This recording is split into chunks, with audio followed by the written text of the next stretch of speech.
जय हिंद दोस्तों। जैसा कि मैंने आपको पिछली वीडियो में बहुत बेहतरीन तरीके से कृंतक और रत्नक के बारे में महत्वपूर्ण जानकारी देने का काम किया था। थोड़ा सा जुकाम है यार, फिर भी मैं आपको पढ़ाने का कार्य कर रहा हूँ। कहीं ना कहीं मैं अपनी ड्यूटी को पूरी तरीके से पूर्ण निष्ठा से निभाने का मैं कार्य कर रहा हूँ। आपको बता दें कि मैंने कल आपको कृंतक दांतों के बारे में बताया था। जो कृंतक दांतों होते हैं वो कुतरने का काम करते हैं। समझ रहे होंगे आप लोग। मैं आशा करता हूँ आप लोगों से इस प्रकार की कि जो कृंतक जो दांत होते हैं वह खाने को कुतरने का काम करते हैं। इसके बाद रत्नक होते हैं। जो रत्नक जो दांत होते हैं आपको अत्यधिक मात्रा में बड़े देखने को जो शेर मांसाहारी जानवरों में देखने को मिलते हैं। यह चीर फाड़ करने का काम करते हैं। इसके बाद जो अगला अपना तीसरा पॉइंट है, जो कि आज अपने वीडियो का टॉपिक है, महत्वपूर्ण जानकारी के साथ आगे बढ़ेंगे। अपना जो टॉपिक चल रहा है बढ़िया तरीके से बेहतरीन कोर्स चल रहा है Baahubali batch. XYZ Baahubali batch को अधिक से अधिक शेयर करेंगे और इसमें जीएस से एक भी क्वेश्चन नहीं निकल सकता है। बहुत बेहतरीन आपको चीजें देखने को यहाँ पर मिलती हैं। आते हैं सीधा टॉपिक पर। आज का टॉपिक क्या कहता है? मैंने कल आपको कृंतक और रत्नक के बारे में पढ़ाया था। आज मैं आपको अर्घ चवर्णक और चवर्णक के बारे में बताऊंगा। तो समझिए आप लोग थोड़ा सा, जो अर्घ चवर्णक होते हैं ऐसे अर्घ चवर्णक भी कहते हैं। समझ रहे हो? इन्हें अर्घ चवर्णक क्यों कहते हैं इसका समझिए थोड़ा सा। यह भोजन को चबाने का कार्य करते हैं। क्या करते हैं भैया जी? ये अर्घ, यहाँ से ये नाम थोड़ा सा मिस्टेक हो गया है। ये अर्घ चवर्णक जो दांत होते हैं, अर्घ चवर्णक जो दांत होते हैं भैया जी, अर्घ चवर्णक जो दांत होते हैं भोजन को चबाने का कार्य करते हैं और यह बच्चों में बिल्कुल भी नहीं पाए जाते हैं। समझिएगा थोड़ा सा आप लोग, बच्चों में यह बिल्कुल भी नहीं पाए जाते हैं। वैक्स में इनकी संख्या 4 और 4 यानी 8। अब भैया जी जो चवर्णक के बारे में, अर्घ चवर्णक के बारे में जो बात की जा रही है, कहीं ना कहीं ये महत्वपूर्ण होती है एग्जाम की दृष्टि से। आपको बता दें जो छोटे बालक होते हैं, जो बच्चे होते हैं, वह अत्यधिक कठोर भोजन को इस प्रकार वह चबाने का कार्य नहीं कर पाते हैं, महीन करने का कार्य नहीं कर पाते हैं। आपको बता दें कि मैंने बहुत बेहतरीन तरीके से आपको अर्घ चवर्णक के बारे में महत्वपूर्ण जानकारी देने का कार्य किया था, जो कि मैं इस वीडियो में आपको आगे के बारे में बताना चाहता हूँ। जो अर्घ चवर्णक होती हैं बच्चों में बिल्कुल भी नहीं पाए जाते हैं। वैक्सों में 4 और 4 इनकी संख्या होती है। 4 और 4 किस प्रकार होती है मैं आपको महत्वपूर्ण जानकारी देने का कार्य करूंगा। 4, ये जो नीचे का जबड़ा है इसमें 4 दांतों की संख्या, ऊपर के जबड़े में 4 दांतों की संख्या इस प्रकार होता है। यहाँ की साइड ये वाले दांत होते हैं, यहाँ पर दो दांत इधर पे होंगे और 2 दांत इधर पे होने का कार्य कर रहे होंगे और ऊपर ही इसके साथ ऊपर 2 दांत इधर पे और 2 दांत इधर पे होने का कार्य कर रहे होंगे। इसके बाद मैं आपको बता दें कि अर्घ चवर्णक क्या होती है, इसके बारे में महत्वपूर्ण जानकारी देने का मैं कार्य करूंगा। अर्घ चवर्णक जो दांत होती है भोजन को चबाने का, या यह भी बच्चों में बिल्कुल भी नहीं होती हैं। समझिएगा जो चवर्णक जो दांत होती हैं, जैसे कि आपको बता दें जो दांत होते हैं, जैसे आपने भोजन को खाया, भोजन को बारीक टुकड़ों में तोड़ने का कार्य करते हैं। इसके बाद अर्घ चवर्णक उनको और महीन, बिल्कुल महीन पीसने का कार्य करते हैं। यह छोटे से बालक, जो बालक छोटे होते हैं उनको देखने को नहीं मिलते हैं यह जो दांत होते हैं। आपको बता दें कि इसकी संख्या 6 होती है। समझिएगा भैया जी, आपको बता दें कि 6 किस प्रकार होती है। 6 और 6 12। ऊपर के जबड़े में 6 होते हैं, नीचे के जबड़े में 6 दांत होने का कार्य करते हैं। यानी इधर की जो साइड वाले जो दांत होते हैं, कहीं ना कहीं 3 दांत इधर पे पाए जाते हैं और 3 दांत इधर पे पाए जाते हैं।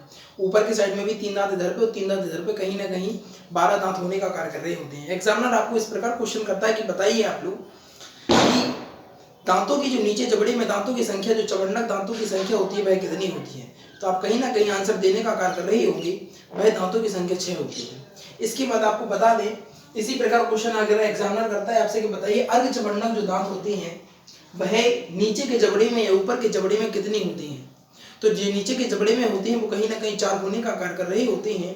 वो जबकि आपको पूरे मुंह की अगर बात करें, इस प्रकार अगर क्वेश्चन करें एग्जामिनर के बताइए कि अर्घ चवर्णक में मुंह में कितने दांत होते हैं, तो जब मुंह में दांत की बात कहे तो आपको 8, कहीं ना कहीं इस क्वेश्चन का जो आंसर वो 8 लगाने का कार्य करना होगा। अगर वह कहीं नीचे के जबड़े में कितने दांत होते हैं तो इसका आंसर कहीं ना कहीं 4 होने का काम कर रहा होगा। तो यह आपको बता दिया मैंने अर्घ चवर्णक और चवर्णक के बारे में महत्वपूर्ण जानकारी देने का मैंने कार्य किया। अर्थात इसके बाद यहाँ पर अगली जो लाइन लिखी है, यहाँ पे लिखा है चारों प्रकार की संख्याओं में चवन्नक पाया जाता है। इसके बाद नोट में क्या लिखा है, बच्चों में अर्धचवन्नक पूर्णतः अभाव होता है। अर्धचवन्नक यानी बिल्कुल महीन पीसने का काम होता है, बच्चों में नहीं होता है। आपको बता दें, जो बच्चे आपको बता दें 7 साल के अंदर के जो बच्चे होते हैं उनमें अर्धचवन्नक वाले जो दांत होते हैं कहीं ना कहीं देखने को नहीं मिलते हैं। यह अत्यधिक भोजन को महीन नहीं कर पाते, अर्धचवन्नक होती है महीन करने का कार्य करती है। इसके बाद आपको बताएं, अंतिम चवन्नक तथा अंतिम चवन्नक नहीं पाया जाता है। किसमें नहीं पाया जाता है? बच्चों में अंतिम चवन्नक भी नहीं पाया जाता है। बच्चों में कुल दांतों की संख्या 20 होती है। इनके टूटने के बाद दोबारा दांत निकल आते हैं। आपको यहाँ से महत्वपूर्ण जानकारी इस प्रकार मिलती है एग्जाम की दृष्टि से कि बताइए आप लोग कि जो बच्चों में जो दूध पीते बच्चे होते हैं उनमें दांतों की संख्या कितनी होती है। यहाँ पर लिखें दूध के दांत कितने होते हैं। इस प्रकार क्वेश्चन आएगा कि बताइए दूध के दांतों की संख्या कितनी होती है, तो आपका कहीं ना कहीं जो आंसर होगा वो 20 बनने का कार्य कर रहा होगा। एग्जाम की दृष्टि से यह भी महत्वपूर्ण हो जाता है कि अगर आपसे एग्जामिनर इस प्रकार को क्वेश्चन करता है कि बताइए एक वयस्क व्यक्ति में दांतों की संख्या कितनी होती है, तो वयस्क व्यक्ति में दांतों की संख्या वह 32 होने का कार्य कर रही होगी।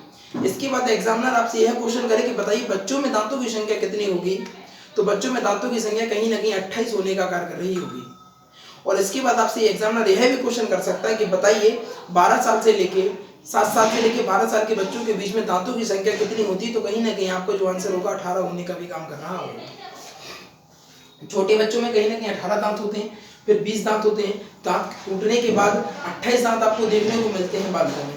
और उसके बाद जब वयस्क व्यक्ति हो जाते हैं तो उनके दांतों की जो संख्या होती है वो 32 होने का कार्य कर रही होती है। इसके बाद आपको बता दें, जो दूध के दांत होते हैं दांतों की संख्या 20 होती है, जो कि टूटने के बाद दोबारा निकल आती है। आपके पास यह क्वेश्चन महत्वपूर्ण तरीके से बनता है कि आपको पूछा जाए यह क्वेश्चन कि बताइए कि दांतों जो होते हैं दांतों किसके बने होते हैं। तो 85% जो दांतों के निर्माण की जब बात करें, तो दांतों के निर्माण की जब बात करेंगे तो कैल्शियम फॉस्फेट का प्रयोग करते हैं। किसके? दांतों के निर्माण के लिए 10% कैल्शियम कार्बोनेट का प्रयोग किया जाता है।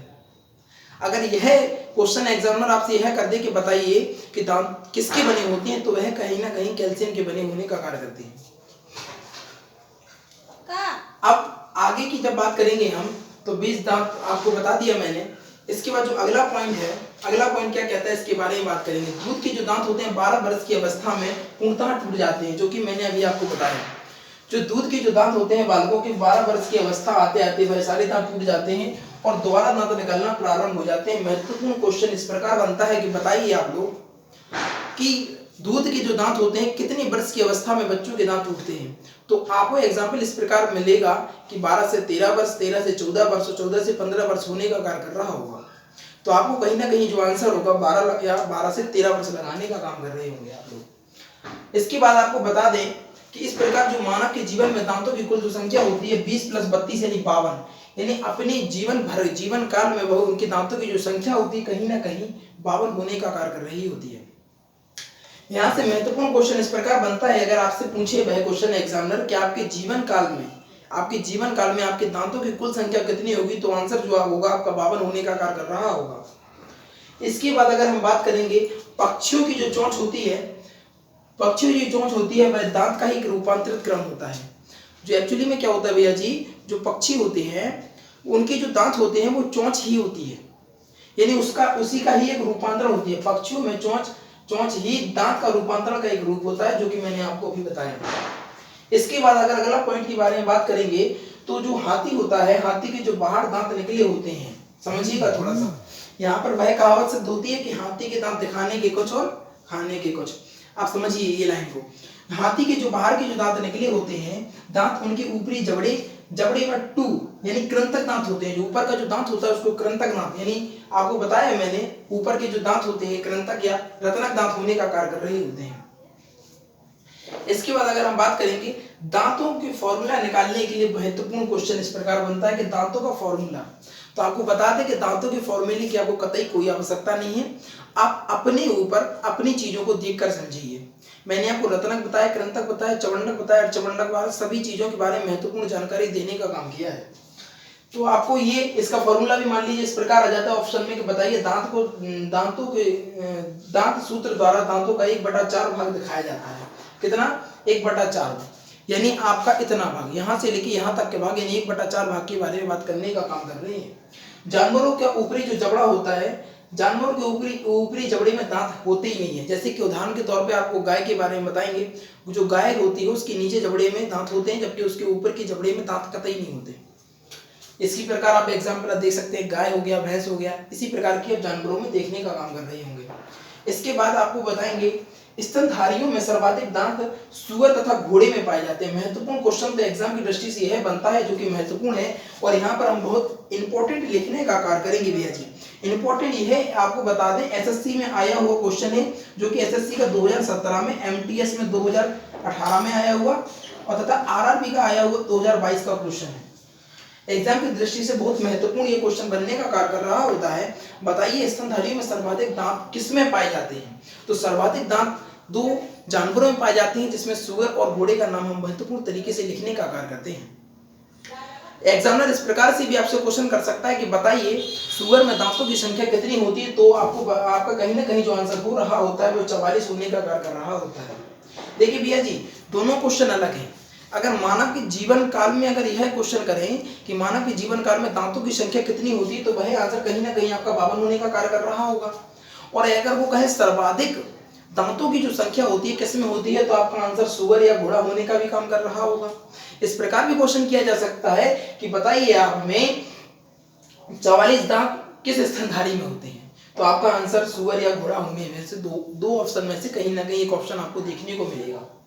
इसके बाद हम अगले पॉइंट की अगर बात करेंगे, तो जो मच्छर होती है इसमें 47 दांत होते हैं। कितने होते हैं भैया जी? 47 दांत होते हैं, जबकि गाय तथा भेड़ में 32 दांतों की संख्या होती है। समझिए कितना महत्वपूर्ण हो जाता है एग्जाम की दृष्टि से।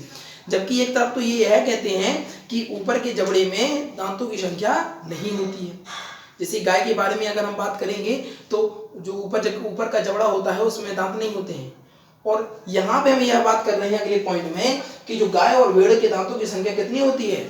32 होती है। तो महत्वपूर्ण यह क्वेश्चन बनता है कि 32 जो दांत होते हैं वह ऊपर के जबड़े में होते हैं कि नीचे के जबड़े में होते हैं। मैंने आपको पिछले ही पॉइंट में बहुत महत्वपूर्ण तरीके से बता दिया है कि ऊपर के जबड़े में दांत होते ही नहीं है। तो ये जो बात कर रहे होंगे तो कहीं ना कहीं एग्जाम की दृष्टि से महत्वपूर्ण होता हुआ 32 इसका आंसर होने का काम कर रहा होगा। महत्वपूर्ण क्वेश्चन एग्जाम की दृष्टि से यह भी बन जाता है कि बताइए मच्छरों में दांतों की संख्या कितनी होती है। और ये क्वेश्चन इस प्रकार भी बनता है कि सर्वाधिक दांतों की संख्या कहीं ना कहीं मच्छरों में होती है, जो कि 47 होती है। जबकि आपको बता दें सुअर हो गया, घोड़ा हो गया, यह क्या है भैया जी? ये स्तनधारियों में अगर यह बात कहें कि स्तनधारियों में सर्वाधिक दांतों की संख्या, दोनों क्वेश्चन अलग बनते हैं। अगर वह कहते हैं कि सर्वाधिक स्तनधारियों में बात कर रहे हैं हम, स्तनधारियों में सर्वाधिक दांतों की संख्या कितनी होती है, तो वह कितनी होती है भैया जी? कहना सर जी 44 होती है। और यह किस में होती है? कहना सर जी सुअर में और घोड़े में होती है। लेकिन अगर यह क्वेश्चन आ जाता है कि सर्वाधिक दांतों की संख्या किस में होती है, तो यह दोनों चीजें अलग अलग है ना।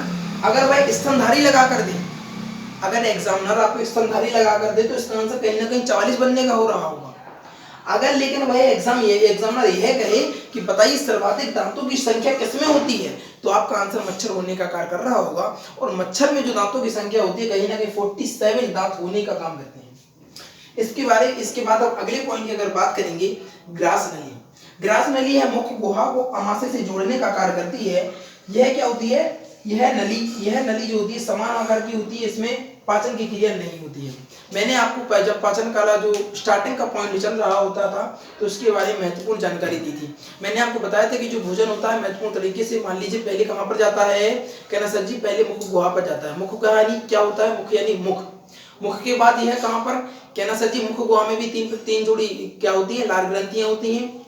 लार ग्रंथियों में लार मिलती है और एक मेलोनिन नामक पदार्थ मिलता है, जिससे कि खाना जो होता है चिपचिपा होता है। चिपचिपा होने के बाद यह खाना कहाँ पर जाता है? कहना सर जी ग्रास नली में जाता है। और ग्रास नली से खिसकता हुआ यह खाना कहाँ पर जाता है? कहना सर जी अमाशय में जाता है। आपने बहुत बढ़िया तरीके से मैं बताया है। फिर कहना सर जी अमाशय के बाद कहाँ पर जाता है? तो अमाशय के बाद कहाँ पर जाता है भैया जी? छोटी आंत में जाता है। और छोटी आंत में क्या होता है? कहना सर जी छोटी आंत में जो होता है भोजन की अवशोषक तत्वों को सोखा जाता है।